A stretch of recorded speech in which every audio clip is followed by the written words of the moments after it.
Hello guys and welcome back. Today I'll show you how to automatically move emails to a folder in Gmail. Firstly, open your Gmail account on your web browser. Then in the left sidebar, scroll down until you see the More option, then click on it. Select Create a new label from the drop-down menu.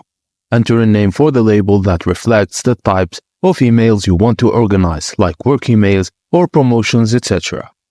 Click Create to save a new label. It will now appear in your sidebar as a folder where you can automatically sort incoming emails. Once you've created your label, you'll need to set up a filter that determines which emails should be automatically moved to that label.